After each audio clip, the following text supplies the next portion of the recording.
Let's work on Ghost 2 with a little twist for our Pumpkins and Potions quilt.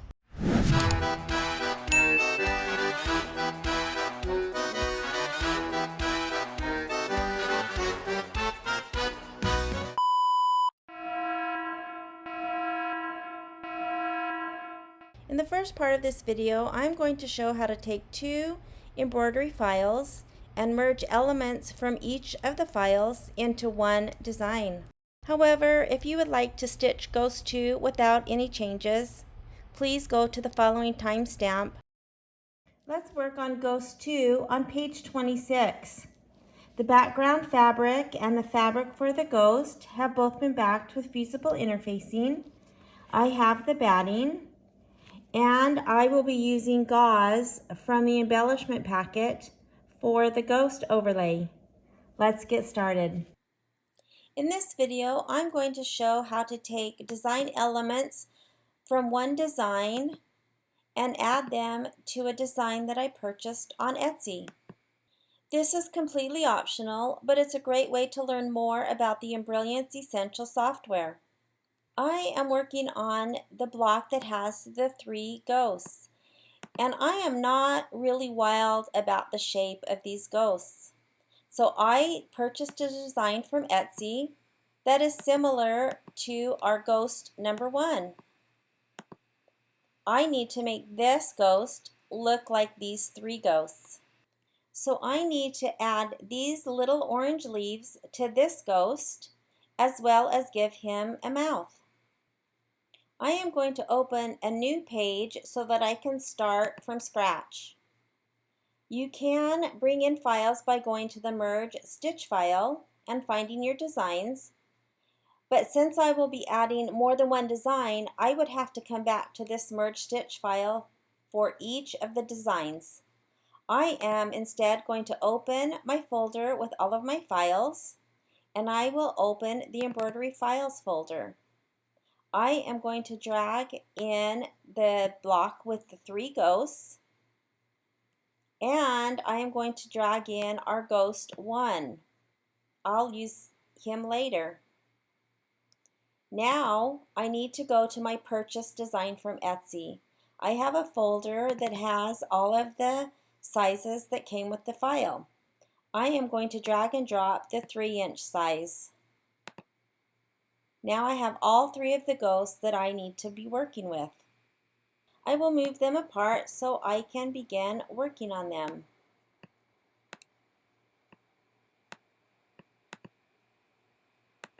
So my first thought was with this ghost, I was just going to take the little orange leaves from these three and add it to this ghost. But when I come to the right hand side and look at the steps, you will notice that, of course, all three are grouped into one design, and they also will stitch out one part of the leaves, and then that stitching will travel down the ghost up to the second one. And while I could use these, that would entail even more editing. So I decided to bring in the ghost 1 that is just one ghost with the two little leaf designs. The first thing I need to do is make sure that this ghost is the correct size. And if I bring this ghost on top of one of the three, you can see that it's pretty close to the right size. So I'm going to leave that just as it is. Now I need to work with this single ghost. If you look at the steps on the right hand side, you can see that these two little orange leaves are just a separate design, and they have no traveling stitches like the designs in the three ghosts. So if I select them on the right hand side, I can move them away from the original design. But you'll notice that they are a little big, and of course they don't fit the shape of my new ghost. So I need to break these two designs into separate designs. And to do that, I will use the Stitch Simulator. I will run through the designs until I get to that first little leaf. And I will scroll through until it jumps to the second leaf. Once it jumps to the second leaf, I will use these back arrows so it will go back stitch by stitch, and I will stop once it jumps back to that first. So I know that this is at the last stitch of this little leaf. I will hit the stop button. I will keep it the same color, and I will select OK. Now if you look on the right hand side, the leaves are each a different step, and that's exactly what I want. I do need to select both leaves, so I have one selected. I will hold my shift key down, select the other, and I am going to make them just a little bit smaller. And then I need to move them into place. I need to select it over on the right hand side. You'll notice that if I just select it on the design screen, it's still part of the ghost one, and so selecting something on the design screen will select the entire design. So in order to select just the little leaves, I do need to come to the right and select the step that I want to move. Now I can drag this up to the ghost, and I will use this little round circle in the corner to rotate and just make it look similar to the design that I'm trying to replicate. I think I do need to make it a little bit smaller, and I want them to be the same ratio, so I have this one selected. I'll hold my shift key down and select the second one, and I am going to make them just a little bit smaller. I could do them separate, but I wanted them to be the same. So I will select that and then move that up. Just decide where I want this one. And then I will do the same with this. I will rotate it. Just decide where I want it. I think I want this one down. And I'm going to select this one and move it a little bit up. So now this ghost looks more like the ghost that I'm trying to replace. I am done with this ghost, and so I need to delete it so that I can clean up the steps on the right hand side. But I can't just select it on the screen and delete, because remember, these two little leaves are still part of that overall design. So I need to come over and under step 2, which is that single ghost, I need to select each of the steps that I want to delete and just hit delete on my keyboard. I want to leave the leaves, so I'll skip to these little designs and then the last couple. So now in this step 2, I just have the 2 little leaves. He's looking super cute, but I do think I want to add a little mouth so he looks more like the ghost that I'm trying to replace. So what I think I'm going to do is select these eyes and make a copy and make one of the eyes into the mouth. So I need to open the steps for this little ghost, and here are his 2 eyes, so I am going to select that step.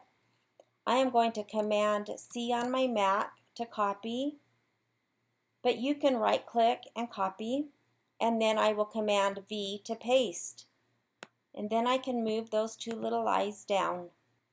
Now because I only need one of these little eyes, I need to go back to the Stitch Simulator, and I need to scroll through and find those little eyes, which will be the last part. So I will scroll through until it jumps to the second eye, and then I will use the back arrows to go stitch by stitch, because I want to make sure to get the very last stitch of that first eye. So now that I am back at that last stitch, I will select the stop button. I am going to keep it the same color. Now you can see that step 4 are still the 2 eyes, but each eye is a separate step. Now I need to select one of the eyes and delete. I will select the remaining little eye and make it a little bit smaller and move it up to become the mouth. I think that looks good. Now that I have one ghost exactly how I want it, I still have a lot going on this right hand side. I want to get this ghost down to just one design before I add and make it into 3 ghosts.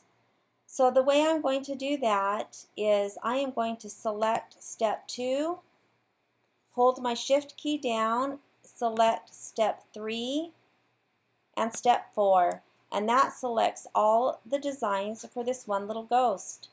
I am going to Command C to copy. I am going to come up to the new page on the left hand toolbar, and I am going to Command V to paste. So now on this screen I have just the ghost. Before I can duplicate this ghost, I still need to make additional changes to the steps on the right hand side.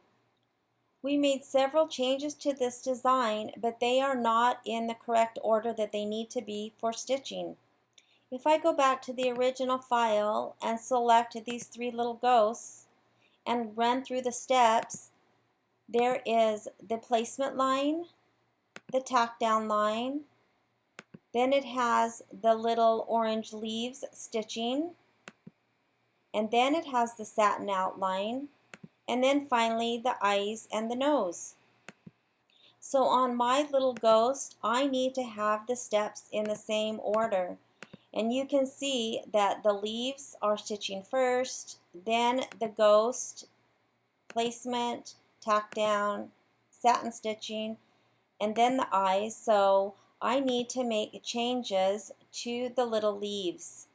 The leaves need to be stitched after the tack down, which is step number 2 of the little ghost. So what I need to do is select the leaves and move it and drop it underneath the tack down.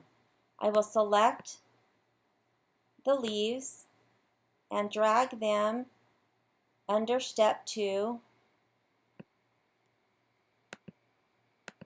And now if we open these up, this little ghost is actually split into 2 designs. So the first step is the placement for the fabric.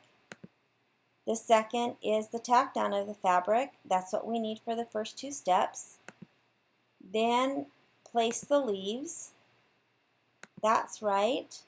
Then it will go back to the ghost pattern and we'll stitch the satin outline, and then finally the eyes, and then the little mouth. And that's exactly what we want, but there's a few more steps to make this design a little bit more concise.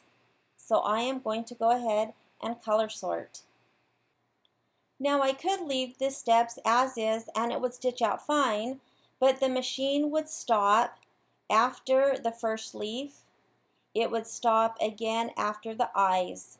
But we can color sort and join the eyes and the mouth together and join the leaves together. So I will come up to Utility and Color Sort. Now it says that it has not been reduced, so we will want to check with the new view. Anytime you color sort, you always want to open a new view. Now our designs have been merged into one design, so let's see if it's correct. And we have 5 steps and they look like they're correct. So I'm not sure why it said that it didn't change. But if we look at the steps, the first step is the placement of the fabric. The second is the tack down of the fabric. The third are the little leaves. Then the outline. and then the eyes and the mouth, and that's exactly what we want. Now I will select the ghost, and I am going to Command C to copy.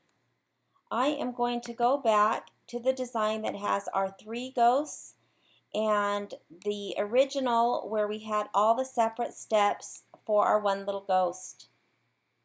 Now I do not need these individual pieces. I am going to select the leaves, the ghost, and the mouth, and I am going to delete. Now I will Command V to paste, and that will paste our little ghost back, but it's just the design that is all together. Now we just pasted this little ghost in, and so I can just Command V and Command V again, and that will put 2 more copies. And now I need to use this design as a little template for where I need to place my ghosts. I kind of just move this around, and so the first thing I'm going to do is come up to Utility and Center in Hoop. I need this exactly in the center so that when I bring in the background quilting, they will be centered together.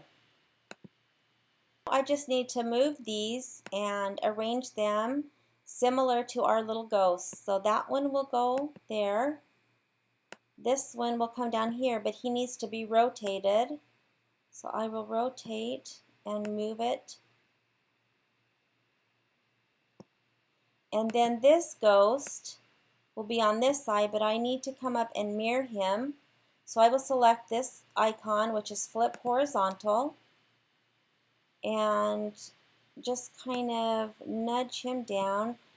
Now he is passing this ghost, and I don't want him to be outside of the background quilting. So I think I'm going to make him just a little bit smaller. I won't go too much smaller, and I will rotate it, and we'll see how that works out. Before I bring in the background quilting, I am going to select the original 3 ghosts, using the arrow on my keyboard to move it over so that I can grab the design without moving the others, and drag it off to the side. Now I will open my background quilting. You can go to the merge stitch file. I am going to open my folder, and the last thing that we used was this little ghost applique, so I will go back. I will now open the quilting bundle. I need Halloween 9, block by block, and I need the 4 by 8. I will drag it and drop it into the hoop. Now I can see I definitely need to make more changes to these ghosts. So let's move these around and get them to fit inside this inner orange line, which is the batting line. I will move this top ghost up and to the left a little bit so he's inside that orange line. I will move the bottom ghost down and to the left a little bit. And then this ghost, I think I'm going to make him just a tiny bit smaller and to move him so that the outlining, the satin outlining is not overlapping, and that looks good. So I am happy with that block. Now I do have a few more changes, but first I am going to select the original ghosts, and I am going to hit delete on my keyboard. That just takes those steps out of the right hand side. Now the first thing I need to do is get the quilting to be the first step. Of course we need to quilt the block before we add the ghosts. So I am going to select and right click, and I will move to first. That will put that step at the very top. Now this could be saved and taken to the machine. It will stitch out the background quilting, and then it will do one ghost at a time. And of course, we have been making tons of changes, and we don't want the ghost to stitch out start to finish one at a time. We want all three of these ghosts to stitch out each step at the same time. So we need to do another color sort. In order to color sort, we need to select each of the ghosts. I will select on the right hand side, hold my shift key and select the bottom so I have all three selected. I will Command C to copy. I'm going to open another new page and I am going to Command V to paste. And again, it's very important not to do any changes, because once we color sort and this becomes just one design, the ghosts will not move separately, and they need to be exactly where they are now in order to fit back into our quilting. So now that I have these, all I have to do is go to Utility and Color Sort. It's been reduced by 10 color changes or 10 steps. Always select a new view just in case. We've got now one design with 3 ghosts and the 5 steps. So to make sure it's doing what we want, we can run the stitch simulator, which these big blocks of color are a good sign that all those steps merge together. And you can see that it will do the placement and then the tack down of all 3 ghosts at the same time, then the leaves, then all of the satin outlining, and then all of the mouth and nose. And that's exactly what we want. You can also come to the right hand side and just select each step, and you can see that it will do all 3 ghosts at the same time. And that's perfect. Now that we have our ghosts into one design, I can select the design and Command C to copy. I need to go back to page 2 that has the 3 individual ghosts. I am going to Command V to paste, even though these ghosts are still on the page, because I've decided that I think I want to keep the file of the ghosts separate, just in case I want to do it for something else. I don't think I would need these 3 in this exact order again, so I am going to come to the right hand side, and the 3 that are separate, I am going to select them, and I am going to Command X, which is cut. I am going to go back to the page where we just made the color sorting for the 3. I'm going to move those to the side because I already have this saved, and I am going to Command V, and I will now paste the 3 individuals so that I can save just one of them for maybe something in the future. Now I will go back to where I have my 3 ghosts and my background quilting. There's one more step or one more thing that I'm going to do that I've done on most of the blocks when I use software, and that is delete a couple of the background quilting steps that I don't need. The first is the placement for the batting. I do need that. The second is the tack down for the batting. I don't need that because I cut my batting to size, so I'm going to hit delete on my keyboard. The next step is the placement line for the fabric. Again, that's only 1/4 of an inch outside the batting line, and our background fabric is much larger, so I do not need that step, so I will delete that also. The next step is the tack down of the fabric, and I do need that, and then the background quilting. Then it would go on to do all 3 of the ghosts. So this design is ready to go. I will come to File, Save Stitch File As, and I will name my design. I will save it in my Combined Files folder, and then I will add it to my USB and take to my machine. So I'm getting ready to stitch out the Ghost 2, which is the 3 ghosts. So I will select Embroidery, go to my USB, and to my combined files folder.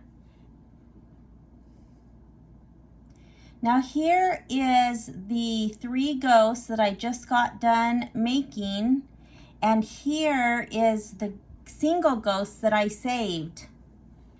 So I wanted to stitch out just the single ghost because the ghost outline, remember, was a purchase design that I bought from Etsy, and it's not a Kimberbell design, and so I wanted to make sure that it would stitch out fine. And so I stitched a little sample.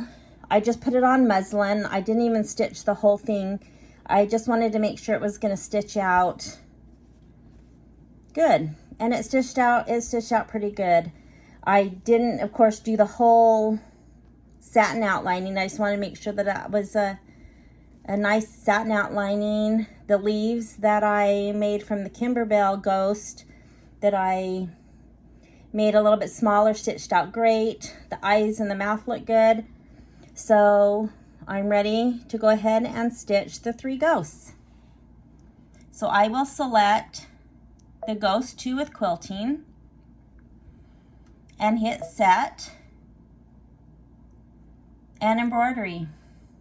I will go to the plus minus needle in case there's something that I need to skip or go back, which there is with this little ghost, and I'll explain when I get to that section. I've attached my 7x12 hoop, and I have a smaller hoop that I used the last time I used my machine. So I need to come up to settings, and I need to choose, on my machine it will be the 8x12. Again, I don't have a 7x12 frame or hoop size in my machine. I will select OK. And then I'm going to move my design up and to the left. Remember, I do it up since I want it as far up as I can get it to save stabilizer. It probably doesn't need to be moved to the left. There's a lot of space, but I just move it to the left. So now I can stitch this out. I accidentally hit this minus plus needle when I didn't mean to, so I'm going to go back, and I'm going to show you that I do need to use these arrows at some point in this design. So let's get these first few steps stitched.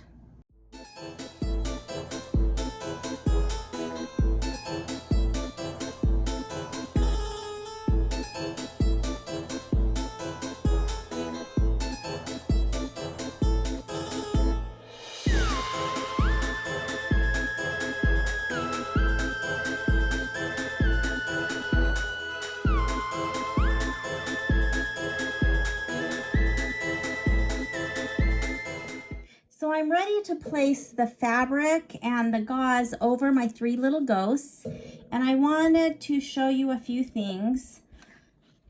On the ghost one that we did, here is the one that, if you watch that ghost, you remember that it turned out perfect, except for I forgot to trim this off before I did the satin stitches, and I was so sad. But if you notice, this is the gauze that came with the embellishment kit, and in the directions it says to soak the gauze in starch. And so I did that. I had just had some liquid starch, and I soaked it and, you know, laid it out, let it dry. And I'm not sure if you can tell. You probably can against the white. Here's the background of the fabric. You can see that it's yellow, and I didn't really like that. So when I redid my ghost 1, and what I am going to do with this ghost 2 is I got some gauze, and actually because I had used the gauze from the kit and was expecting to use, you know, this bottom piece for the 3 that I'm doing now, but it's yellow, I just got some gauze out of my first aid kit, and I used spray, the Best Press spray. And so it's not as stiff. This is almost like paper, which I have no complaints. It, you know, cuts good and it feels good, but it's just yellow. So this with the Best Press is not quite as stiff. It is better than just gauze that you would, you know, get without treating it at all. And I'm not sure if you can see the difference, but you'll notice that this is yellow, and it's definitely in person much yellower than the gauze that I'm going to use. So just wanted to preface that for you. So I am going to lay my fabric down, and I did notice that when I stitched out that little sample of the single ghost, because again, that is not a Kimberbell design, that the tack down was only one time around. And we know that Kimberbell, anytime they tack down fabric for applique, they run 2 stitches around. So I am going to tape and get these placed, and then I will show you, I will run the first tack down, then I will come back to my machine and use the up arrow to go back and run that same stitch again so that I have 2 tack downs. If it was just fabric, it probably wouldn't be that big of a deal, but because we have gauze, and this gauze, of course, is not a solid fabric, it's an open weave, we really especially need those 2 tack down stitches because the gauze is kind of hard to work with anyways. So I will show you that when I get to that point. So I just ran the tack down of the ghost for the applique. I am using my off-white thread, so it's a little bit easier to see. So now, of course, my machine is showing that it's time to stitch these cute little leaves, but I need to go back and I'm going to stitch that tack down one more time. So using the up arrow, I will go back and I will run this step one more time. So I just ran that tack down of the outline of the ghost for the second time, and now I'm back to my little leaves. I am going to use a purple thread instead of the orange, and I wanted to just have you be aware that normally after the tack down, almost in all cases, is when we trim the fabric. However, the leaves are going to be stitched before cutting this gauze, just because we don't want to cut the gauze until we're ready to do the satin outlining. And that's kind of what messed me up on Ghost 1, is that I didn't cut it. I ran the leaves and then just went to run the satin outline and completely forgot to cut. So this is a little bit different step, but let's finish these ghosts up.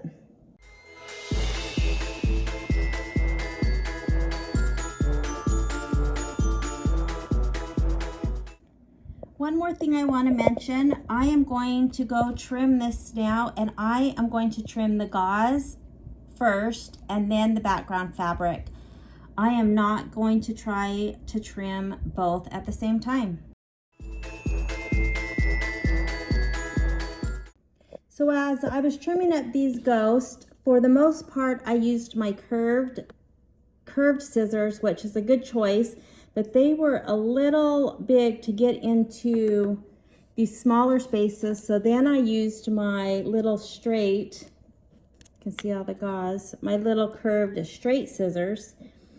And as careful as I was, you might be able to see, I nicked the gauze a little bit because these scissors, you know, are straight, and the curved kind of helps you not, you know, poke into your fabric. So even though I was trying to be careful, I think on each of them I did that somewhere along the line. So I sprayed these with Best Press again.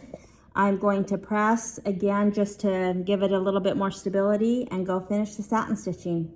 But just be careful with that gauze when you're trimming. And I had more issue with the gauze when I was trimming the actual fabric than when I was trimming the gauze. So I had already trimmed the gauze and that was fine. It's when I was trimming the fabric that I kind of nicked a few places. So let's continue.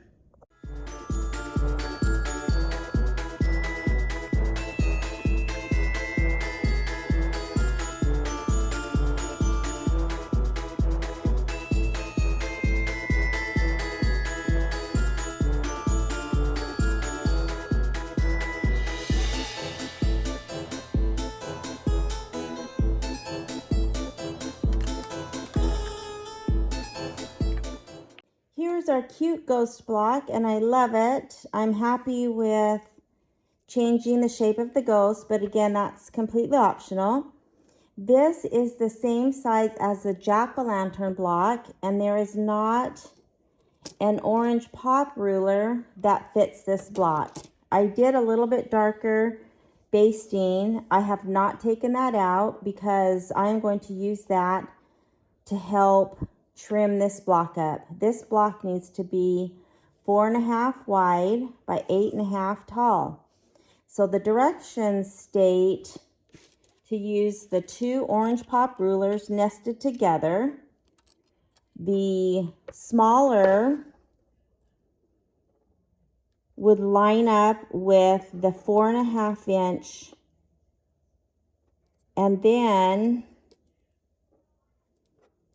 the larger, they would like you to nest it over, because that, then these edges of the ruler would line up with the edges of the block to make it 8.5 inches. So after nesting, I would kind of use these guidelines to just make sure I'm as even as possible. Remember, it's not going to be exact because the quilting and embroidery tends to pull that in just a little bit, but you would just do your best to center around those basting and cut according to the 4.5 by 8.5. So if I were using these, I would line it up, and then I would trim just the 2 edges. This happens to be the sides of the block, so I would trim here and here, and then take this out and trim on this side and this side.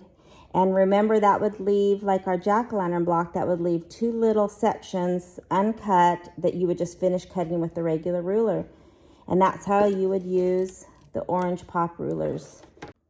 Now, if I didn't have orange pop rulers, then in order to use just the regular ruler, I would need to make some measurements. And I would measure, we're measuring the width. The width on this block is the 4.5. So I would just measure from the basting over to the basting. And this one is a little bit smaller. Here's the 4.5. So I know that I can't cut right on these because that's smaller than I need. If I go to the center, you can kind of see it pulled in a little bit. And that's a full 1/8 of an inch smaller. So again, I can't use those lines exactly. And at the bottom, it's actually about right on. Quickly for the height, again, it's about 1/8 of an inch short. So we need to cut outside of this basting stitch. So the first side that I'm going to cut is going to be this right side. If you look at the block, I think that this is the straighter of the 2 lines. This kind of pulls in right here. So I am going to cut the right side. I am just going to use my regular ruler, and I am going to line it up just outside of this basting stitch that you can see. So let me show you. I'm going to turn this around and come and put my ruler on the outside along this line. And so you can see that here is my basting stitch right here. And I am just going to line this up just barely outside of that line. And I'm going to go ahead and cut it this way since it's easier to see.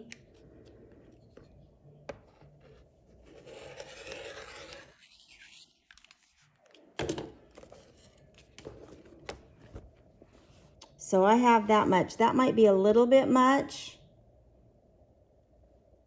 So now what I need to do is, here is our cut size. So it needs to be 4.5 inches.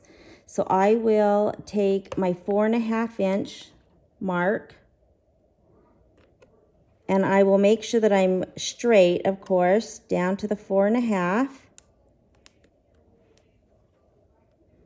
And then it looks like I'm cutting just to the inside of this. So I actually am going to take a little bit more off of this side and not leave quite as much. It probably honestly doesn't really matter. But I'm just going to take off just a tiny bit. So now when I come and measure, I need this to be 4.5. I'll put my 4.5 inch mark on the top of the cut, and I want to make sure that this is 4.5. Sorry about that. I want to make sure that my cut edge that is straight, the 4.5 inch, lines up, of course, the entire way down, so that I know that I'm straight. And now I can cut this side, and I'll have the 4.5 inch width.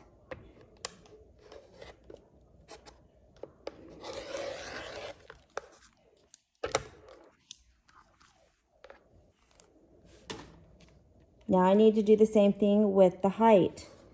So remember, if we measure just outside of this basting,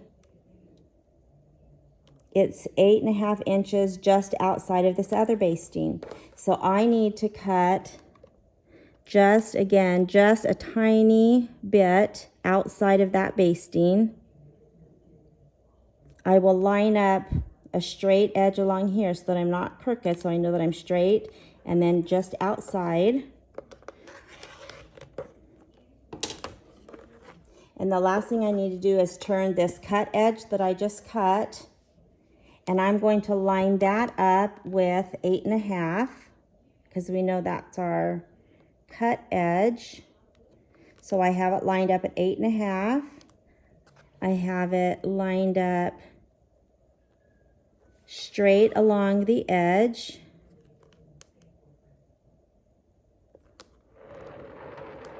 So this, I know, is what I need to cut off.